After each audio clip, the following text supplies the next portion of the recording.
कीजिए केंद्रीय मंत्री अनुराग ठाकुर का।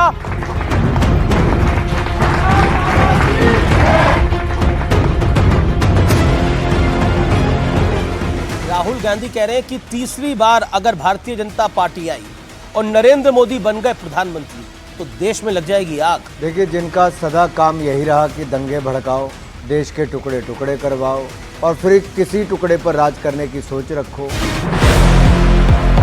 अब राहुल गांधी गारंटी लेके आए हैं। गारंटी वो दे रहा है जिसकी अपनी गारंटी नहीं। कि अब सरकारें जेल से चलेंगी। ये अरविंद केजरीवाल जी की 12 साल की यात्रा है। ये लग नहीं रहा कोई नेता है, वैसे मतलब लग रहा है कि कोई हैंडसम बॉय है। मैं क्रिकेट खेलता रहा तो मुझे पता है हैट्रिक का मतलब क्या होता है। चलिए चलो क्या क्या मारता हूँ, देखो ऊपर ऊपर मारो। हमारी लाइट और वीडियो वॉल में करवाना। चलो चल।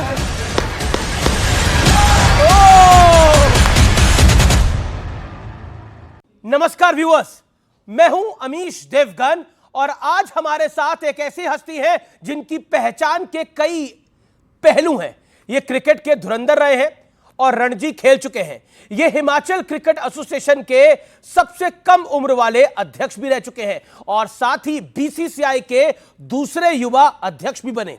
देशभक्ति ऐसी कि टेरिटोरियल आर्मी में कमीशन्ड ऑफिसर बनने वाले पहले भारतीय जनता पार्टी के सांसद बन गए और संसद रत्न से भी सम्मानित हो चुके हैं। जब वो अपने सियासी विरोधियों पर वार करते हैं तो उनकी धार जोरदार होती है। स्वागत कीजिए केंद्रीय मंत्री अनुराग ठाकुर का।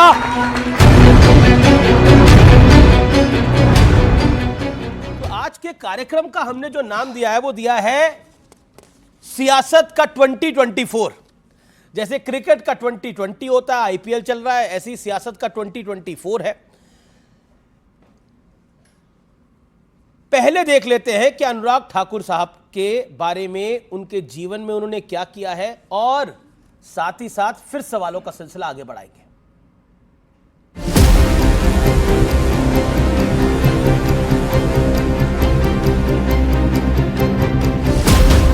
2024 चुनाव की तपिश बढ़ चुकी है और सियासत के T24 में मोदी सरकार के यंग और डायनामिक चेहरे अनुराग ठाकुर ने भी अपनी पूरी ताकत लगा दी है।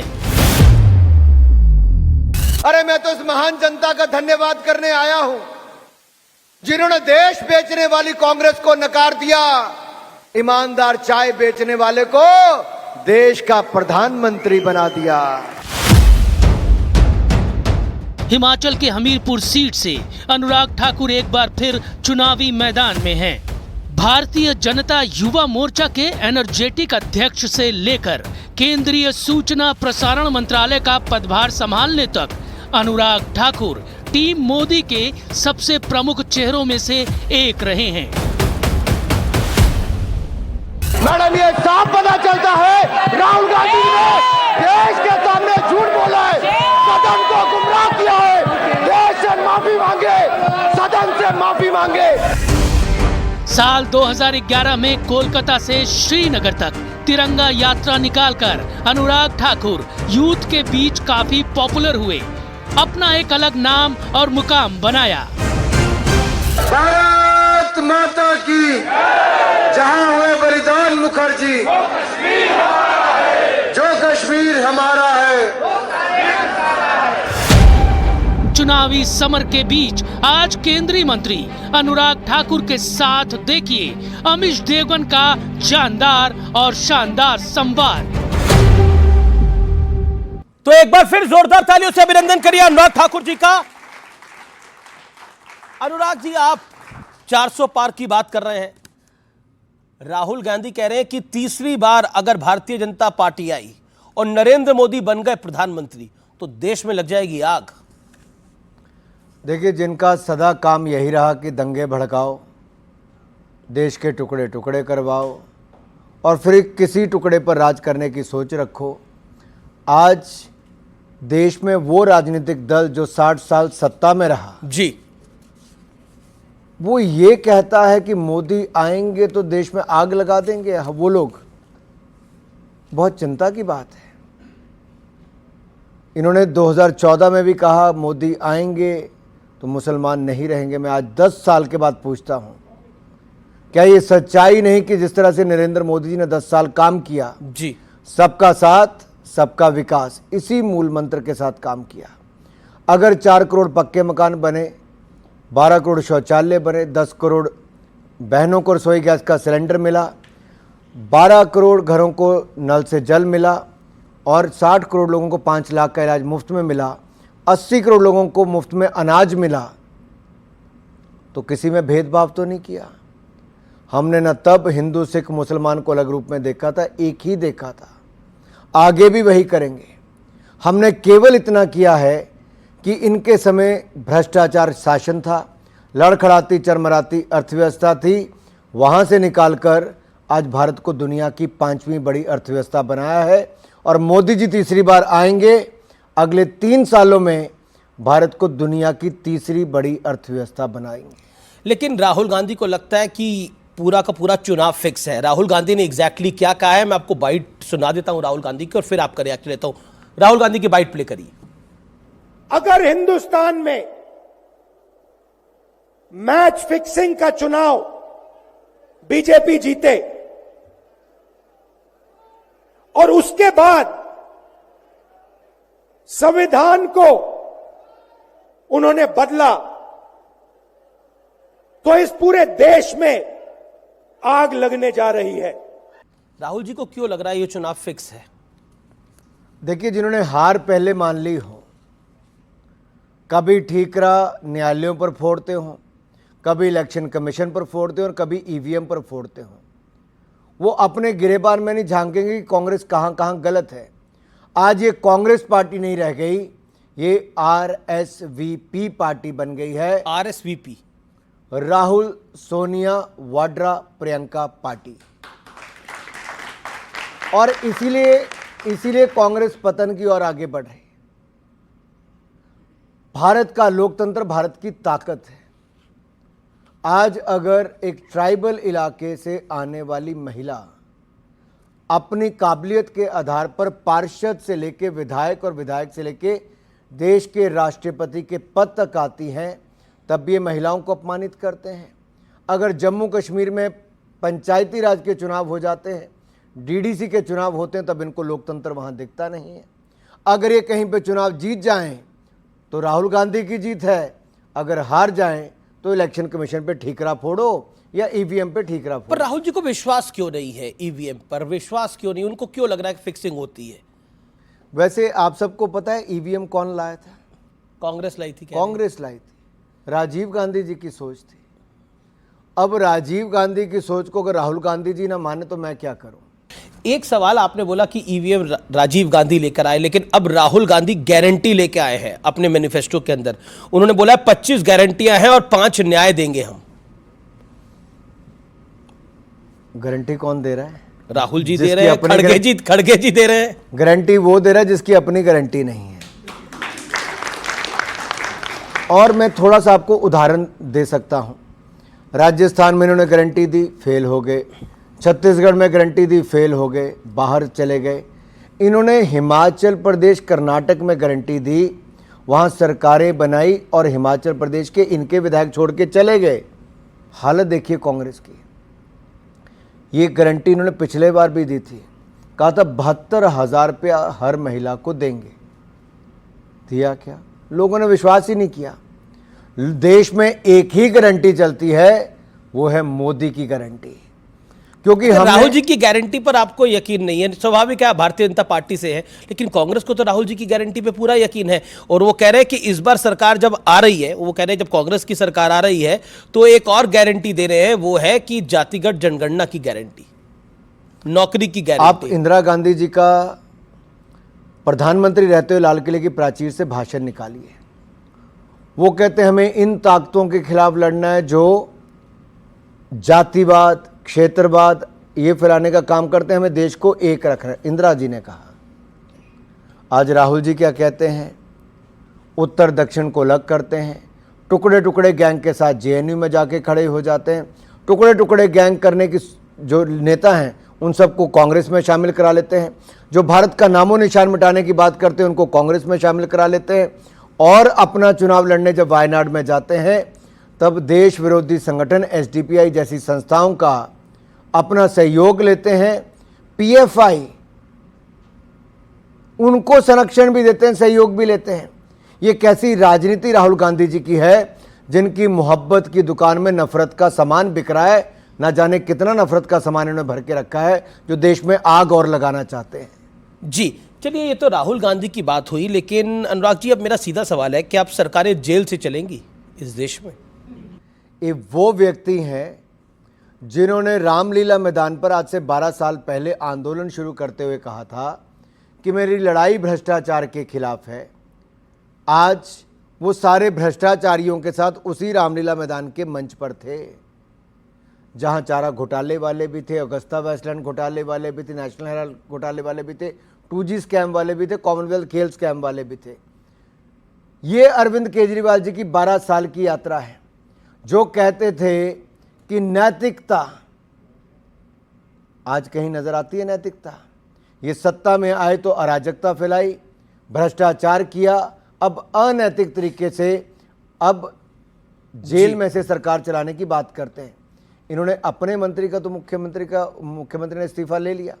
आज इनकी स्थिति ये है कि इनका विधायक जेल में, इनका पार्षद जेल में, इनका स्वास्थ्य मंत्री जेल में, इनका जेल मंत्री जेल में, इनका शिक्षा मंत्री जेल में, इनका शराब मंत्री जेल में, इनका उप मुख्यमंत्री जेल में, और इनका कट्टर बेईमान अरविंद केजरीवाल जी जो मुख्यमंत्री, वो भी जेल में है। लेकिन मेरा काउंटर सवाल है, अरविंद केजरीवाल की पार्टी कहती है कि बीजेपी उनको हरा नहीं पाई, इसलिए अरविंद केजरीवाल को जेल में डाल दिया। शराब का घोटाला फर्जी है, कोई घोटाला नहीं हुआ है, सिर्फ कहानी है। लेकिन क्या आपको लगता है कि एक सिटिंग सीएम को जेल में डालना, इससे पहले हेमंत सोरेन के साथ हुआ ये, और अब हेमंत सोरेन की धर्मपत्नी कल्पना सोरेन और केजरीवाल जी की धर्मपत्नी सुनीता केजरीवाल दोनों मिले भी आपस में और रामलीला मैदान में एक साथ थे सोनिया जी के साथ। मैंने तो कहा ही था भ्रष्टाचारियों का कुनबा बन रहा है।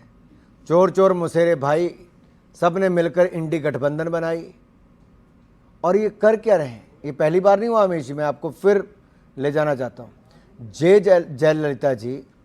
जयललिता जी भी मुख्यमंत्री थी, कोर्ट में पेश होने गई थी, वहाँ से गिरफ्तार हुई, इस्तीफा दिया। लालू प्रसाद यादव जी इस्तीफा दिया और राबड़ी देवी जी को उन्होंने मुख्यमंत्री बनाया। बिल्कुल। आज उसी लाइन पर जो कल तक अरविंद केजरीवाल जी कहते थे ये परिवारवादी पार्टियां हैं, मुलायम सिंह जी की, लालू जी की, फारूक अब्दुल्ला जी की, इनके स्टालिन जी की, आज उसी तर्ज पे वो अपनी धर्म पत्नी को, जैसे लालू जी ने राबड़ी जी को लाए थे, ये सुनीता केजरीवाल जी को राबड़ी 2.0 के अवतार में लेकर आना चाहते हैं, लेकिन सरकार जेल से चलाना चाहते हैं। क्या ये उचित है?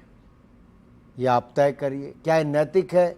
ये आप तय करिए। लेकिन एक बात देश ने मान ली है, अगर कोई कट्टर बेईमान है, क्या अरविंद केजरीवाल सबसे बड़ा झूठ बोलने वाला है, तो अरविंद केजरीवाल है, जिन्होंने बेटियों की कसम खाई थी राजनीति में नहीं आऊंगा, आए, जिन्होंने कहा था बड़ी गाड़ी बड़ा बंगला नहीं लूंगा, 2 बंगले मिला के शीश महल बनाया, करोड़ों रुपए खाया। यही नहीं, सिक्योरिटी लेने के लिए मना किया था, पंजाब की भी ली, दिल्ली की भी, 2 राज्यों की सिक्योरिटी ली। अब सारी बातें अगर आप उनकी देखोगे, जिन्होंने कहा था मैं पेरिस बना दूंगा, लंदन बना दूंगा, दिल्ली वालों से पूछो भाई कितना अगर पेरिस लंदन बना है। लेकिन फिर मेरा सवाल ये है कि सुनीता केजरीवाल जिस तरह से बयान दे रही हैं, क्या इमोशनल कार्ड खेल रही है आम आदमी पार्टी? उन्होंने अरविंद केजरीवाल की जेल वाली तस्वीरें पूरी दिल्ली में लगा दी हैं कि जेल में बंद है एक सीएम। सबसे बड़ा अपमान उन्होंने किया है कि जो एक तरफ शहीद भगत सिंह जी की फोटो लगी, दूसरी तरफ डॉक्टर अंबेडकर की फोटो लगी, बीच में अरविंद केजरीवाल जी की फोटो। मैं दिखाता हूँ वो तस्वीर, मेरे पास है। अब कल्पना कीजिए, कहाँ जिन लोगों ने देश के लिए अपना इतना बड़ा योगदान दिया, उसमें एक भ्रष्टाचारी की फोटो बीच में टांग दी, इससे बड़ा। और उनके परिवार ने विरोध किया है, भगत सिंह जी के परिवार ने, और ये बिल्कुल उचित नहीं है। और ये ऐसे बता रही थी जैसे पता नहीं कितना बड़ा कंट्रीब्यूशन अरविंद केजरीवाल जी का देश के लिए हो गया।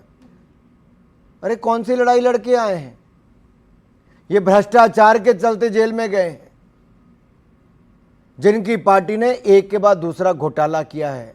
और रमेश जी, देश में कोई किसी राजनीतिक दल से हो, चाहे हमारे से हो या किसी भी राजनीतिक दल से हो, जिसने भ्रष्टाचार किया है, जांच एजेंसियां स्वतंत्र हैं और इन जांच एजेंसियों को इनके खिलाफ कड़ी कार्रवाई करनी चाहिए, जांच करनी चाहिए, और जिसको जेल भेजना हो तो जेल भी भेजना। लेकिन आपका एक बयान मैं सुन रहा था, आपने बोला कि सवाल आपसे पूछा गया, दिल्ली के सीएम जेल में और आप कहते हैं कि होली पर अरविंद केजरीवाल की मनोकामना पूरी हो गई। अब देखिए, कोई जेल में जाने की मनोकामना थोड़ी करेगा कि मुझे जेल में जाना पड़े, तिहाड़ों में रात गुजारनी पड़े। नहीं, आप पुराने वीडियो निकालिए ना, दिखाइए देश को। इन्होंने कहा था कि देखिए ये ईडी वाले नौटंकी करते हैं, मनीष सिसोदिया को समन भेजते हैं, केवल बातों में इनके ऊपर आरोप लगाते हैं, इनको पकड़ के जेल में नहीं डालते हैं। यानी कि अरविंद केजरीवाल जी ने कहा कि इनको जेल में नहीं डालते, फिर जब वो जेल में चले गए तब इनको समन आए अरविंद केजरीवाल जी को, एक नहीं 9 बार समन आए ईडी के। क्या इनके पास इतना समय नहीं था कि ईडी के सामने जाके पेश होते? चुनाव प्रचार में व्यस्त थे, अक्टूबर मुख्यमंत्री में कौन सा चुनाव प्रचार था? मार्च तक इनके पास चुनाव प्रचार ही चल रहे थे। क्या बाकियों के लिए जांच एजेंसियां अलग, अरविंद केजरीवाल के लिए अलग? अलायंस वगैरह कर रहे होंगे, कांग्रेस के साथ मीटिंग कर रहे होंगे, अलायंस भी तो हुआ है। तो आप मुझे एक बात बताइए जी, आप कोई समय तारीख पूछ के इनसे बता दीजिए कब जांच एजेंसियां काम शुरू करेंगे। चलिए अब तो तिहाड़ प्रशासन के अंतर्गत है। नहीं, ये अजीब सी बात है कि ये कहते हैं अब चुनाव आ गया तो जांच एजेंसियां क्यों? अरे पूरे साल में कितने चुनाव देश में होते हैं? तो इसका मतलब जांच एजेंसियां बंद हो जाएं। जब हम कहते हैं कि 1 नेशन 1 इलेक्शन हो, 5 साल में एक ही बार छुट्टी मिल जाए तो देश का पैसा भी बचेगा, टैक्स पेयर का पैसा भी बचेगा और देश के विकास करने के लिए और समय मिल पाएगा देश को, तो उसका भी ये विरोध करते हैं। इसीलिए विरोध तो नहीं करते कि जांच एजेंसियां काम ना कर पाए। रामलीला मैदान की अभी बात हुई तो पूरा विपक्ष एकजुट हुआ और एक ही मकसद था उसमें कि बीजेपी ईडी और सीबीआई का बेजा इस्तेमाल कर रही है, गलत इस्तेमाल कर रही है। ये सवाल चुनावी मौसम में इसलिए पूछना जरूरी हो जाता है कि हमारा देश, एक मुल्क जो है वो एक हेल्दी लोकतंत्र है, लेकिन अगर एजेंसीज ऑपोजिशन के पीछे जाएंगी तो निष्पक्ष चुनाव कैसे होगा, ये सवाल खड़ा होता है। और ये सारे सवाल मैं सिर्फ नहीं पूछ रहा, आप ये सवाल कई विदेशी देशों ने भी पूछे हैं, खासतौर पर अरविंद केजरीवाल की अरेस्ट के बाद। देखिए, अगर अरविंद केजरीवाल जी की अरेस्ट पे कोई पाकिस्तान का पत्रकार जाकर विदेश में गुहार लगाएगा तो मुझे बताने की जरूरत नहीं, आप समझ सकते हैं कि इसके तार कहाँ कहाँ जुड़े हुए हैं। अगर पंजाब के चुनावों में आतंकवादी संगठन खुले में इनका समर्थन करने आते हैं तो आपने समझ सकते हैं आम आदमी पार्टी के तार कहाँ जुड़े। विदेश में रहने वाले जो पंजाब को खालिस्तान बनाना चाहते हैं वो कहते हैं हमने इतने 100 करोड़ की फंडिंग इनकी कर दी, तो आप समझ सकते हैं इनके तार कहाँ जुड़े हैं। इस पे इनको सफाई देनी चाहिए कि आखिरकार ऐसी स्थिति क्यों है कि देश में इनको समर्थन कम मिल रहा है, लेकिन जो विदेशी ताकतें हैं वो हिंदुस्तान के लोकतंत्र को और हल्का करने के लिए ऐसी बयानबाजी कर रहे हैं। आज हमें दुनिया से नसीहत लेने की ज़रूरत नहीं है। भारत का लोकतंत्र इतना मजबूत है कि वहाँ पर निष्पक्ष चुनाव होते हैं और आगे भी होंगे। ये दुनिया का सबसे बड़ा लोकतंत्र है और सबसे मजबूत लोकतंत्र है। लेकिन विपक्ष तो ये भी आरोप लगाता है कि ईडी सीबीआई का इस्तेमाल करके बीजेपी चंदा वसूलने का काम कर रही है। बिल्कुल भी नहीं, बिल्कुल झूठे आरोप है। हमारी 18 राज्यों में सरकार, देश में 300 ज़्यादा एमपी हमारे लोकसभा में, 100 के लगभग एमपी हमारे राज्यसभा में, 400 सीटों वाली पार्टी के पास और 18 राज्यों में सरकार के पास मात्र 6,500 करोड़ रुपए का चंदा आया, जबकि एक राज्य में सरकार वाली तृणमूल के पास 1,600 करोड़ का चंदा आया। कांग्रेस की कहां सरकार है? 40 सांसद नहीं इनके पास इकट्ठे हो पाते। लेकिन सबसे ज्यादा इलेक्टोरल बॉन्ड तो बीजेपी ने कैश कराया ना, 6,000 करोड़ के। भाई हमारी सीटें तो देखो, 400 सीटों वाला राजनीतिक दल जिसके 400 सांसद हों, 18 राज्यों में सरकार हो, उसके पास मात्र 6,500 करोड़ रुपए का चंदा आया। तृणमूल पार्टी एक राज्य में 1,600 करोड़, कांग्रेस की दो राज्यों में सरकारें छोटे छोटे में, और उसमें भी उनके पास 1,400-1,500 करोड़ का चंदा ज्यादा है। आप इस पे मुझे गुणा भाग करके लेकिन ये जो इलेक्टोरल बॉन्ड है, इसको लेकर एक सवाल है कि क्या इलेक्टोरल बॉन्ड का डेटा सामने आने से बीजेपी फंस गई है? ऐसा बार बार जो आरोप लगाया जा रहा है, इस पर आज आप क्या कहना चाहते हैं? मैं इस पे कहूंगा, ये भारतीय जनता पार्टी है जिसने पारदर्शिता चुनावों की फंडिंग में लेकर आए, बिल्कुल इलेक्टोरल बॉन्ड लेकर आए। 2014 से पहले के किसी चुनाव का देश ने कितने चुनाव देखे? बहुत सारे। 15 लोकसभा उससे पहले चुनी गई, यानी कि 15वीं लोकसभा 2014 में, 16वीं 2014 में आई और 2019 में 17वीं लोकसभा आई। बिल्कुल, यानी कि उससे पहले 15 लोकसभा के चुनाव हुए। आप मुझे किसी एक लोकसभा के या विधानसभा के जितने चुनाव हुए उसमें से पॉलिटिकल फंडिंग कितनी मिली, आप मुझे देश के सामने आंकड़े रखो। लेकिन राहुल गांधी कहते हैं, विपक्ष कहता है कि ये मोदी जी उगाही करने के लिए लेके आए, ये स्कीम ही उगाही वाली है। देखो भाई जी, क्या 2014 से पहले देश में चुनाव नहीं हुए? बिल्कुल हुए। चुनावी फंडिंग हुई। क्या आप मुझे एक भी चुनाव की फंडिंग की जानकारी दे सकते हो? नहीं दे सकते आप, है ही नहीं अवेलेबल, तो कहां से क्योंकि अगर किसी को 100 करोड़ रुपया दिया, उनमें से अगर उस नेता ने अपनी पार्टी के नाम पे 10 करोड़ जमा कराए, 90 करोड़ घर ले गया, तो आपको क्या पता होगा? लेकिन कोई चेक से तो आया नहीं। लेकिन कोर्ट ने तो फिर भी नहीं, मैं फैसला दे दिया। आप जी। अमित जी, जी, वो आपके पास जानकारी नहीं आएगी कितना पैसा आज तक आया, बिल्कुल नहीं आएगी। लेकिन इलेक्टोरल बॉन्ड आए तो जितना पैसा आया वो पार्टी के नाम पे आया, व्यक्ति के नाम पे नहीं आया। पहली बात तो पारदर्शिता आई। दूसरा, आपको जानकारी प्राप्त हो पाई, जो मिला, जिस कंपनी ने वो पैसा दिया उसको भी टैक्स का बेनिफिट मिला और राजनीतिक दलों को भी अपने खाते मेंटेन करने पड़े। लेकिन कांग्रेस पार्टी ने अपने खाते मेंटेन नहीं किए। 2000 रुपये से ज़्यादा का नकद चंदा जब आप इकट्ठा करते हो तो आप उसको जानकारी लेनी पड़ती है किसने दिया। कांग्रेस ने अपनी इनकम टैक्स की रिटर्न ही नहीं भरी, और जब आईटी डिपार्टमेंट ने, इनकम टैक्स डिपार्टमेंट ने उनको नोटिस दिया तो ना उन्होंने वो वापस फाइल की अपनी इनकम टैक्स की रिटर्न। एपेलेट ट्रिब्यूनल गए, वहाँ पे केस हारे, ये कोर्ट गए, वहाँ पर हारे। क्या कांग्रेस के लिए कानून अलग से बनाते हैं? कांग्रेस कहती है हमारे पास तो पैसे ही नहीं है, हमारे अकाउंट फ्रीज करा दिए, हालांकि लीन करे थे वो अकाउंट, लेकिन वो तो कहते हैं हमारे पास पैसे ही नहीं है, हमारे पास कुछ है ही नहीं। कांग्रेस तो लगातार परेशान है। यही इसी में उत्तर बचा है जी, जो मैंने पहले कहा कि अगर 100 करोड़ चंदा आया तो पार्टी के नाम पे कितना है और परिवार को कितना गया। तो कांग्रेस पार्टी में नहीं होगा, परिवार के पास कितना है ये तो अमूमन कहा जाता है, ये बात नॉर्मली हम टेलीविजन स्क्रीन पे नहीं बोलते, लेकिन कहा जाता है कि कांग्रेस जो है वो उसके नेता अमीर है, पार्टी गरीब है। बीजेपी पार्टी अमीर है लेकिन नेता गरीब है। देखिए, हम लोग कोई राजनीति में पैसा कमाने नहीं आए। राजनीति आपके लिए एक अवसर है कि आप सत्ता में जब आओ तो सेवा कर सको। प्रधानमंत्री जी ने प्रधान सेवक के रूप में काम किया और हमें गर्व इस बात का है कि आज देश को एक ऐसा प्रधानमंत्री मिला है जिसने 23 साल सीएम और पीएम के पद पर रहते हुए एक दिन की छुट्टी भी नहीं ली, एक दिन का अवकाश भी नहीं लिया। और आप देखिए, इससे बड़ी पीड़ा का क्षण क्या होगा जिसकी माता जी का देहांत हो जाता है और प्रधानमंत्री जी 2 घंटे के अंदर अग्नि देने के बाद फिर देश के लिए काम करना शुरू कर देते हैं। वाकई ये एग्जाम्पल, उन्होंने क्षण क्षण देश के लिए जिया है, देश के लिए पाई पाई बचाई भी और देश की भलाई के लिए लगाई भी, गरीब की भलाई के लिए लगाई भी। ऐसा व्यक्ति कई सदियों में नेता ऐसा मिलता है, ये देश का सौभाग्य है। आज देश को नरेंद्र मोदी जी के रूप में एक प्रधानमंत्री मिला है। जी, तो राहुल गांधी की कॉम्पिटेंस कैसी लगती है आपको? ये मुझे जवाब नहीं देना है। मेरे लिए राहुल जी भारतीय राजनीति में एक सीनियर नेता हैं जो 4 बार के सांसद हैं, 4-5 बार के, और एक राजनीतिक दल जो सबसे पुराना है उसके राष्ट्रीय अध्यक्ष रहे। लेकिन वो समर्पित कितने हैं, सीरियस कितने हैं और उनका विजन देश के लिए क्या है, इसके ऊपर शायद बहुत सारे प्रश्न चिन्ह उठते रहते हैं।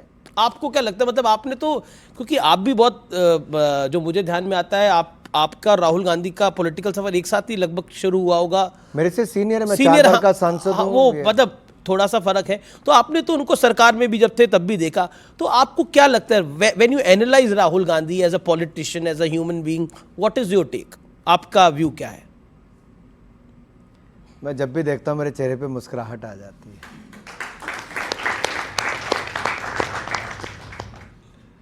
मुझे लगता है कुछ अच्छा होने वाला है, कुछ अच्छा होने वाला है। चलिए, जैसे ही राहुल गांधी जी कहीं पे कुछ बोलते हैं मुझे पता चल जाता है इस बंजर भूमि में भी बीजेपी के लिए कमल खिलने वाला है। जी,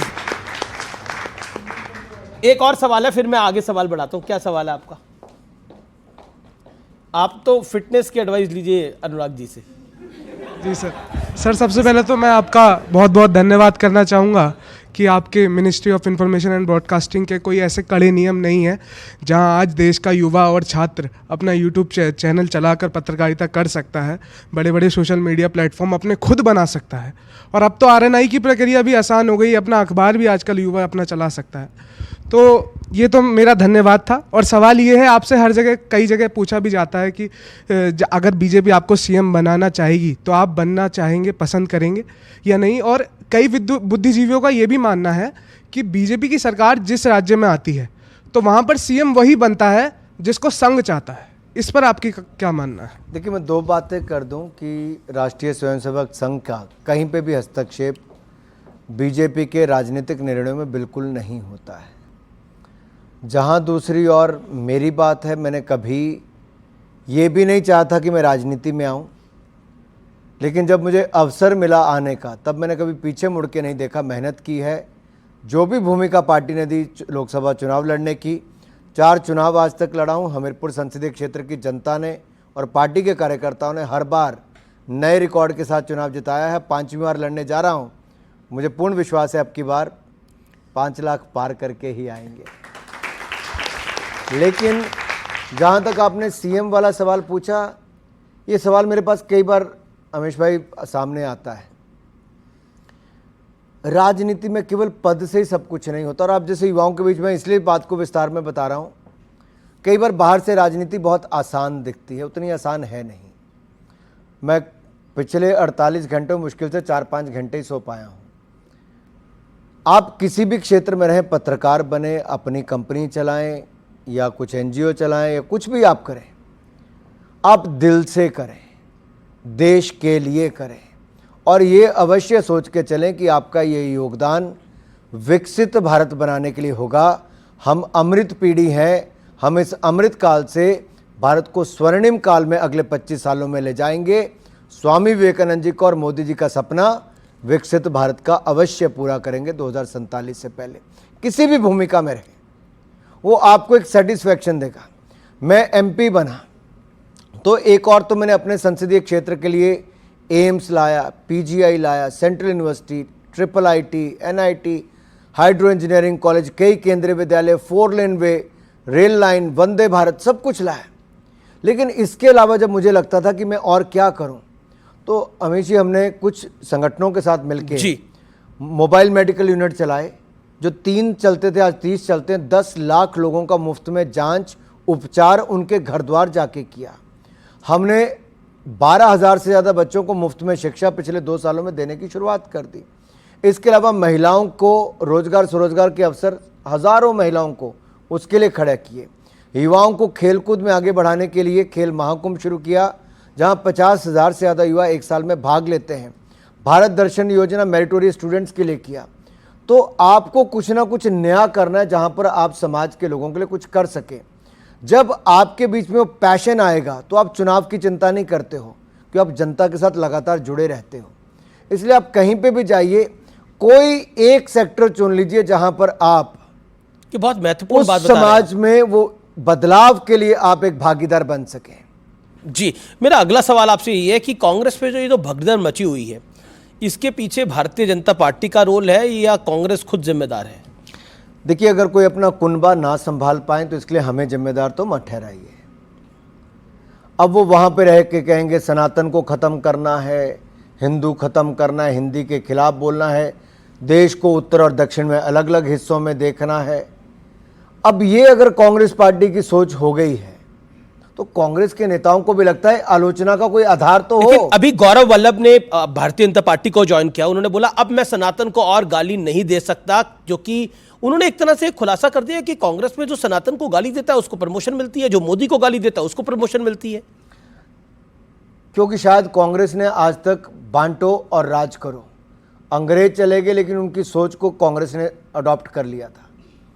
और ये कभी क्षेत्र के नाम पे, कभी जाति के नाम पे, कभी किसी, आज वो कहते हैं जाति जनगणना से लेके बाकी सब करते हैं। अरे भाई, आपकी इतने साल सरकार रही, आपने तब क्या किया? ये तो मोदी जी की सरकार में ओबीसी कमीशन को संवैधानिक दर्जा भी दिया गया। हमने, ये तो ओबीसी करते हैं, हमारे प्रधानमंत्री भी मोदी जी ओबीसी वर्ग से आते हैं। लेकिन हम कोई ढंडोरा थोड़ी पीटते फिरते कि मोदी जी ओबीसी हैं। सबसे ज़्यादा मंत्री ओबीसी के हमारी सरकार में है, सबसे ज़्यादा महिला मंत्री हमारी सरकार में है।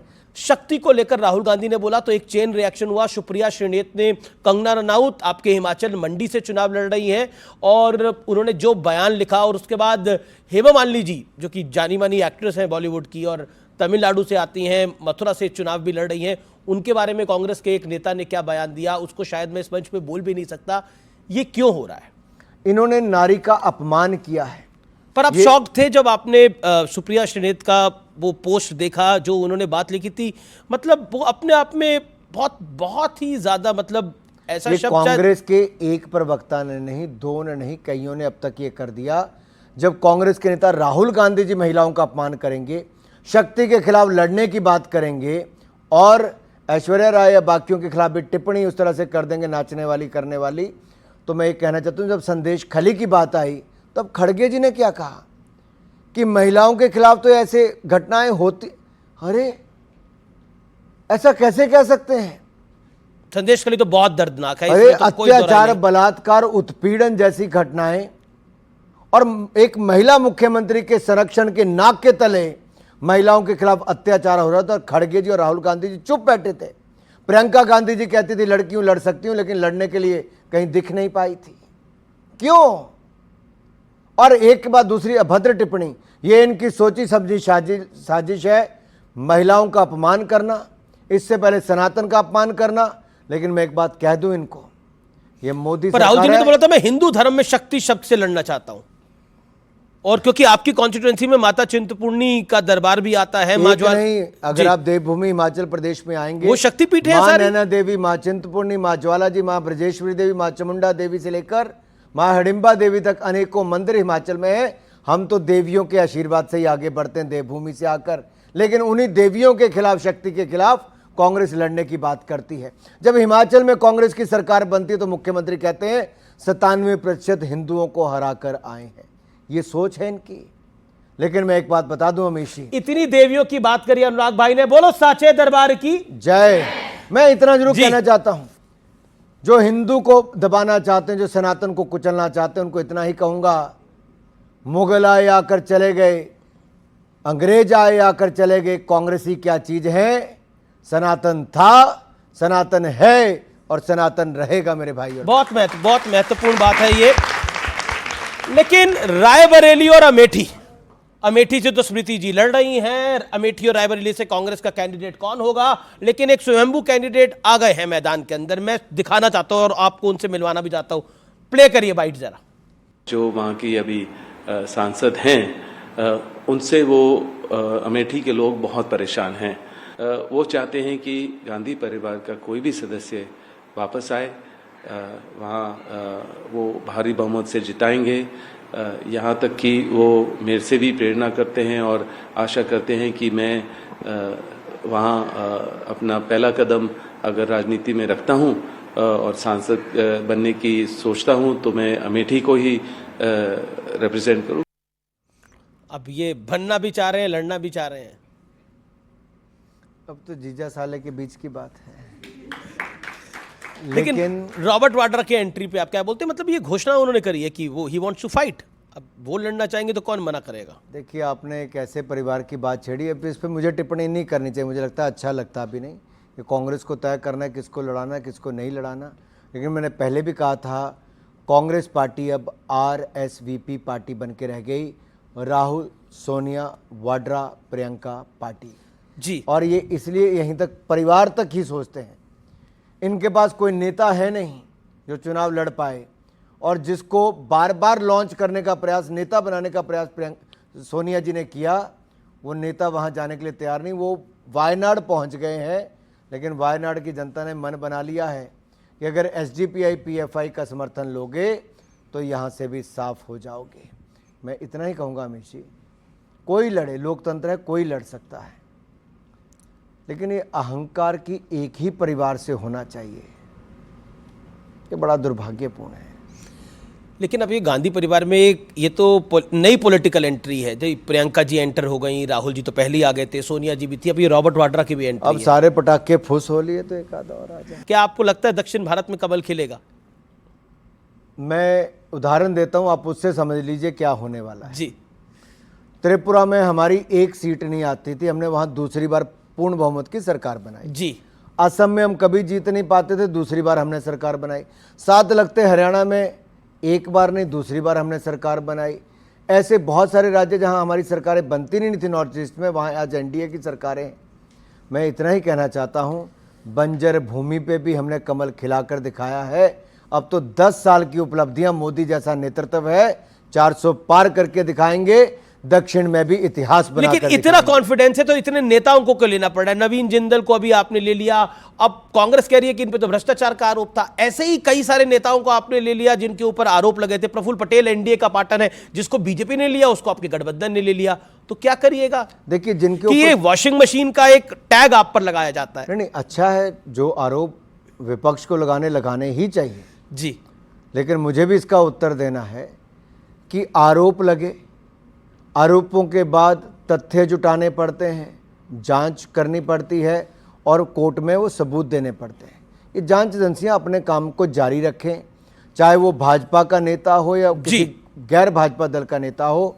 जिसने भ्रष्टाचार किया है, मेरी मांग और मैं आपको विश्वास भी दिलाना चाहता हूं कि हमारी सरकार में कहीं हस्तक्षेप नहीं होता है। जांच एजेंसियां स्वतंत्र हैं, वो निष्पक्ष जांच करें, सबूत इकट्ठे करें और भ्रष्टाचारियों के खिलाफ कड़ी से कड़ी कार्रवाई करें, चाहे किसी भी राजनीतिक दल के हो। जी, मैं अब क्योंकि आप गारंटी की बात कर रहे हैं, 400 सीटों की बात कर रहे हैं, तो मैं दो नेताओं की आपको बाइट सुनवाना चाहता हूं। वो है लालू यादव और Charandas Mahant. Charandas Mahant leader of opposition है, छत्तीसगढ़ के और कांग्रेस के बड़े नेता हैं।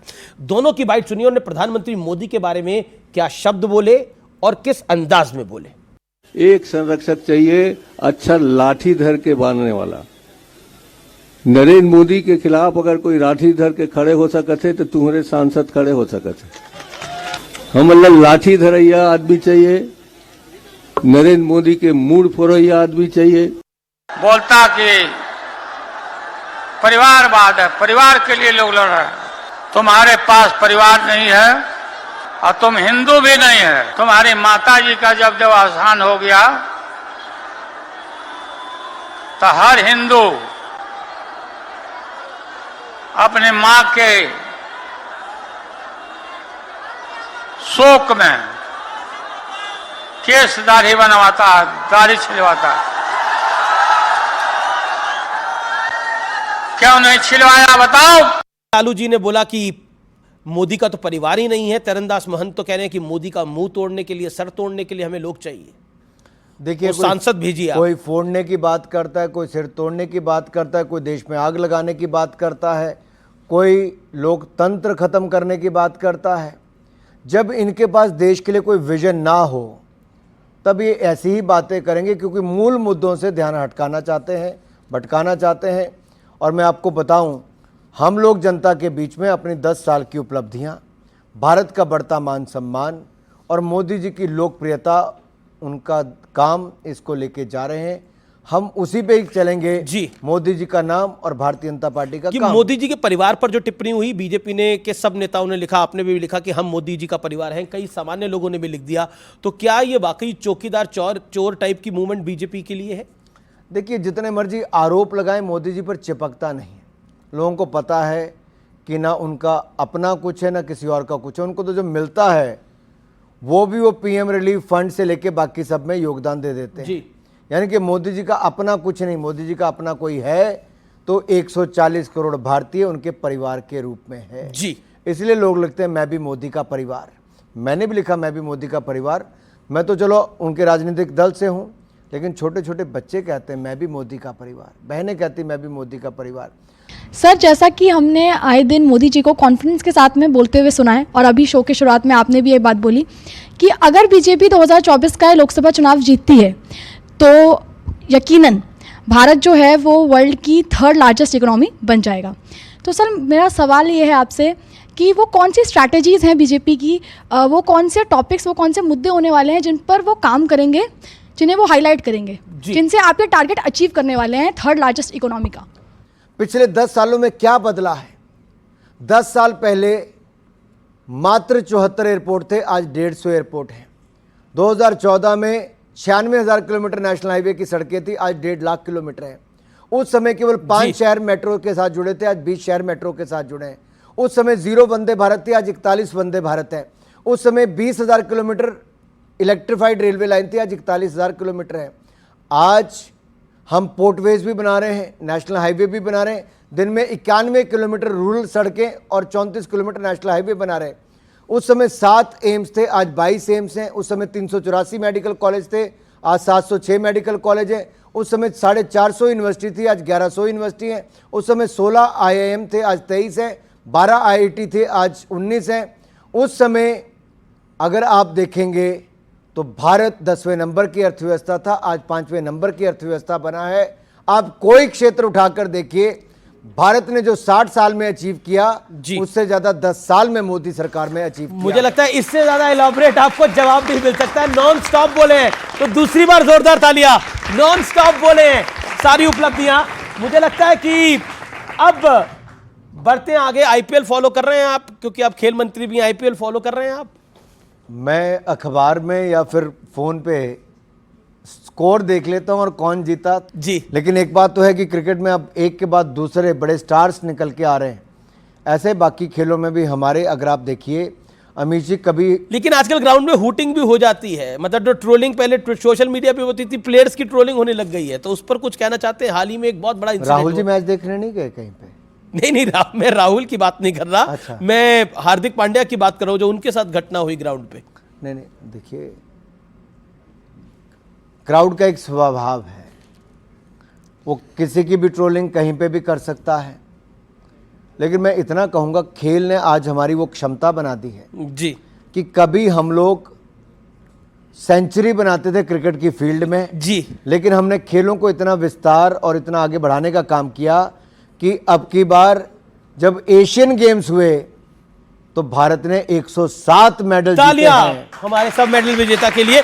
लेकिन नेता पार्टी बदलते हैं तो कोई कुछ नहीं कहता है। उस बेचारे ने एक टीम के बदल ली, लोग पीछे पड़ गए। देखिए, ये तो IPL में क्या है, फ्रेंचाइजी के ऊपर निर्भर करता है आपको किस खिलाड़ी को रखना, जी। किसको छोड़ना है। अगर मुंबई को लगा होगा कि उनकी टीम में इस खिलाड़ी का उपयोग ज़्यादा है और गुजरात को लगा होगा हमारा इसके बदले दूसरा आ सकता है, तो क्यों नहीं। ये तो प्रोफेशनल क्रिकेट है। बिल्कुल। और इसमें लीग में यही है, दुनिया भर में मैं वही कह रहा हूं कि जब नेता पार्टी बदल लेते हैं तो लोग उनको वोट भी दे देते हैं, जितवा भी देते हैं। अब उन्होंने अगर अब टीम बदल ली तो उनको इस तरह से ट्रीट करना ये वाकई गलत है, ये मुझे पर्सनली लगता है। मैं इतना ही कहूँगा, IPL आज बहुत लोकप्रिय टूर्नामेंट हो गया। इससे रोजगार स्वरोजगार के अवसर मिलते हैं, नए खिलाड़ी उभरते हुए चेहरे मिलते हैं। और इसी तरह हमें बाकी खेलों में भी लीग्स को और मजबूत करना चाहिए ताकि भारत में खेलों का और सिस्टम और सुदृढ़ हो। एक सवाल क्या है सर, आप BCCI के युवा अध्यक्ष भी रहे हैं और आपने रणजी भी खेला है, तो सर एक मेरी निजी इच्छा है कि मैं आपके साथ क्रिकेट थोड़ा खेल सकूं। क्रिकेट आपके साथ कहाँ खेलोगे भाई? यहाँ पर खेलेंगे तो आपके लिए बैट बॉल हमें मंगाना पड़ेगा। मैं देखता हूँ है कि नहीं बैट बॉल, इधर है भाई, है। हाँ। आई तो अब चलो आइए पहले आ जाओ खेल लेते हैं। अब आप एक बॉल करिए। मारूंगा नहीं, रोकूंगा, ठीक है कि मार दूं? मार दे, चलो क्या मारता हूं, देखो बताओ कहाँ मारना है। नहीं वीडियो बॉल मत तुरवाना भाई, ऊपर मारे। हमारी लाइट और वीडियो बॉल मत तुरवाना। चलो ओ वही लगी ना जी, जैसे ही। ओ चलिए, बॉल ही खो गई। ना रहेगी, ना होगा बांस, ना बजेगी बांसुरी, ना होगा बॉल, ना होगी बैटिंग। चलो चलिए, जोरदार तालियां अनुराग ठाकुर के लिए। अनुराग जी, अब आप खड़े रहिए, बिल्कुल आखिरी दौर है। मैं कुछ तस्वीरें दिखाऊंगा, पीछे तस्वीरें आएंगी और अनुराग जी आपका रिएक्शन लूंगा मैं। पहली तस्वीर देखते हैं किसकी आ रही है, मेरे लिए भी सरप्राइज है ये। अब बताइए, प्रतिभा सिंह हैं, सुक्कू जी हैं और विक्रमादित्य। देखिए, अपनों में घिरे नजर आ रहे हैं। तो सरकार बचेगी इनकी कि नहीं बचेगी? मैं कह रहा हूं अपनों में घिरे नजर आ रहे हैं। चलिए अगली तस्वीर देखते हैं कौन सी आ रही है। राहुल जी और प्रियंका जी।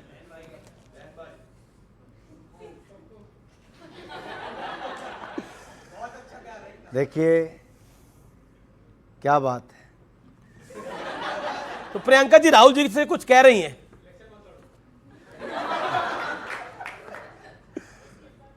फोटो बहुत अच्छी है, वैसे फोटो बहुत अच्छी है। खरी खोटी सुना रही हैं कि सलाह दे रही हैं? अच्छा चलो ये मानते हैं। ऑडियंस कह रही है, सलाह दे रही है कि इलेक्शन मत लड़ो, पर लड़ रहे हैं वायनाड से। वैसे कहीं प्रियंका जी टिकट तो नहीं मांग रही? जी चलिए अगली तस्वीर देखते हैं कौन सी आ रही है। अब ये सब दो तो बीजेपी में आ चुके हैं, तीसरा कह रहा है कि कांग्रेस में कोठरी कल्चर है, कांग्रेस समाप्त हो चुकी है, आपस में झगड़े हो रहे हैं हमारे। देखिए, दो के तो मैंने बयान सुने कि कैसे त्रस्त हो गए कांग्रेस में। जी दूसरा मुक्केबाजी करके आ गए हैं। जी अब अगली तस्वीर कौन सी आ रही है? मेरा पीसीआर कह रहा है बड़ा सरप्राइज है अनुराग जी के लिए, देखते हैं कौन सी है। ये तो आप ही की है। मैंने फिर एक ये बार, लग नहीं रहा कोई नेता है, वैसे मतलब लग रहा है कि कोई हैंडसम बॉय है। ये पार्लियामेंट के बाहर की फोटो है, नए संसद भवन के बाहर। और मैं क्रिकेट खेलता रहा तो मुझे पता है हैट्रिक का मतलब क्या होता है। आपको भी पता है हैट्रिक का मतलब क्या होता है? तो हैट्रिक यानी कि तीसरी बार मोदी सरकार और तीसरी बड़ी अर्थव्यवस्था बनाने के लिए हम सब तैयार। जी अगली और आखिरी तस्वीर है, देखते हैं किसकी आ रही है और क्या हो रहा है। सचिन तेंदुलकर क्रिकेट खेल रहे हैं कश्मीर में और फॉर्मूला रेस हो रही है कश्मीर के अंदर। यही बदलते भारत की तस्वीर है। कश्मीर में कितनी शांति आई है। आप कभी सोच सकते थे कि सचिन तेंदुलकर श्रीनगर में जाके, कश्मीर के किसी हिस्से में जाके हमारे कश्मीरी भाई बहनों के साथ क्रिकेट खेलेंगे? कभी सोचा था? अरे आप तो छोड़िए, राहुल गांधी जी, प्रियंका गांधी जी भी कभी कश्मीर जाने के बारे में सोच ही नहीं सकते थे। अगर यात्रा के बाद किसी ने जाके वहाँ पे भी छुट्टियाँ मनाई तो मोदी सरकार ने इतनी शांति लाई है कि दोनों भाई बहन बर्फ़ के गोलों के साथ खेल रहे थे। तो ये बदलता भारत है, ये मजबूत भारत है, ये सुरक्षित भारत है। और इसलिए मैंने कहा 10 साल में, ये अहंकार नहीं, ये काम बोल रहा है कि 10 साल में हमने मजबूत नींव बनाई है, अब विकसित भारत बनाना है। चलिए अनुराग जी, आप हमारे साथ आए और इस मंच पर आपने तमाम सवालों के बेबाक जवाब दिए, लेकिन चलते चलते आखिरी सवाल है, अपने लिए कितना वक्त मिल पाता है, परिवार के लिए कितना वक्त मिल पाता है? जब आप राजनीतिक क्षेत्र में आ जाएं तो सारा समय अपना ही होता है, यानी कि जनता के लिए ही समर्पित हो तो सारा समय अपना ही है। परिवार का पूछो मत। अगर पत्नी अच्छी है तभी जाके राजनीति में इतना लंबा चल पाते हो, नहीं तो नहीं चल सकते, क्योंकि परिवार का बहुत बड़ा सहयोग होता है। हम लोग वर्क लाइफ बैलेंस की बात करते हैं और आप कह रहे हैं कि मतलब आपका वर्क और वाइफ बैलेंस दोनों ठीक है? बहुत अच्छा है। और मेरे बच्चे, दोनों बेटे बहुत अच्छे हैं। एक की उम्र 20 साल होगी, लेकिन मुझे पता नहीं 20 साल का हो गया आपका बेटा? मेरा बेटा 20 साल पर का। लगते नहीं है कि आप 20 साल के बेटे के पिता हैं। लगते हैं भाई? और पता नहीं कब 20 साल निकल गए, ये भी पता नहीं चला। इसलिए राजनीति में बहुत कुछ खोना भी पड़ता है। लेकिन आप जब देखते हैं, कभी पब्लिकली आके बैठो, किसी की बेटी आपकी गोद में आके बैठ जाए, किसी का बच्चा आएगा और फिर गाना गाना शुरू करेंगे, राम आएंगे तो कुछ गुनगुना दीजिए। बाकी लोग एक बारी हो जाए। मैं मनोज तिवारी और नहीं, मनोज तिवारी तो नहीं बैठ रहे, फिर भी ना, क्यों बाकियों को भगाना चाहते हैं? चलिए, वाकई राम मंदिर, एक सवाल चल, क्योंकि आपने राम का जिक्र कर लिया, तो राम के बिना तो ना शुरुआत है ना अंत है। तो जब राम मंदिर बन के तैयार हो गया और जब रामलला के दर्शन हुए, मैं आपसे जानना चाहता हूं कि धूमल साहब का क्या कहना था, क्योंकि उन्होंने तो वो पूरी लड़ाई देखी, वो पालनपुर का अधिवेशन देखा, जब बीजेपी ने वो सुंदर सपना देखा रामलला का मंदिर बनाने के लिए। तो धूमल साहब का क्या कहना था, आपके पिताजी का क्या कहना था? देखिए, मुझे लगता है पूरा देश ही बहुत एक और उत्साह में था, तो बहुत भावुक भी था। बिल्कुल, आपने ठीक कहा। पालनपुर अधिवेशन में हमने वो रेजोल्यूशन पास किया था कि भव्य राम मंदिर का निर्माण करेंगे। लेकिन कुछ बातें ऐसी होती हैं अमीश जी की 3 पीढ़ियां भाजपा और जनसंघ की चलेगी, जहां पर धारा 370 हटाना, ट्रिपल तलाक से निजात दिलाना, राम मंदिर बनाना, कई बार तो लगता था हो भी पाएगा कि नहीं होगा। लेकिन इस देश की महान जनता ने जब रिकॉर्ड वोट नरेंद्र मोदी जी और भारतीय जनता पार्टी को दिया, तो हमने जो कहा था वो करके दिखाया और भव्य राम मंदिर का निर्माण तो करवाया ही। सोमनाथ धाम, केदारनाथ धाम, काशी विश्वनाथ धाम, महाकाल लोक बौद्ध सर्किट और अयोध्या धाम में भव्य राम मंदिर का निर्माण भी करवाया। इमोशनल हो गए थे आप जब रामलला की पहली तस्वीर देखी? रामलला की देखिए, मैं तो 1994 में भी गया जब मैं क्रिकेट खेलता था। उस समय इसको फैजाबाद कहा जाता था, अयोध्या जी को। मैंने तब भी खुले में टेंट में रामलला की वहाँ पर पूजा की और बहुत दुख होता था कि अपने ही देश में ये कैसे स्थिति है। लेकिन निर्णय आने के बाद 2 साल के अंदर ही भव्य राम मंदिर का निर्माण करना और जो प्रतिमा बनी है वो किसी को भी भावुक कर दे, मन मोहने वाली है।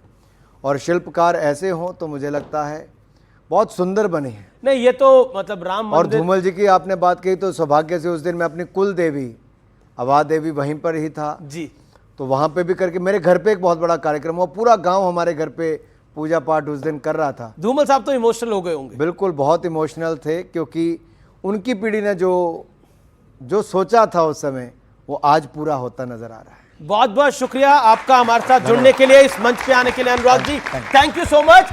लेकिन मैं आपको बताऊं, मैंने अपने जीवन का जो पहला इंटरव्यू किया था वो तो बादल साहब का किया था, लेकिन मैंने जो अपने जीवन का सेकंड इंटरव्यू किया था वो धूमल साहब का किया था। आपका बहुत बहुत शुक्रिया हमारे साथ जुड़ने के लिए और इस कार्यक्रम में आने के लिए। जोरदार तालियां अनुराग ठाकुर साहब के लिए, केंद्रीय मंत्री के लिए। तो फिलहाल इतना ही व्यूअर्स, आप सबको मेरे नमस्कार, जय हिंद और वंदे मातरम।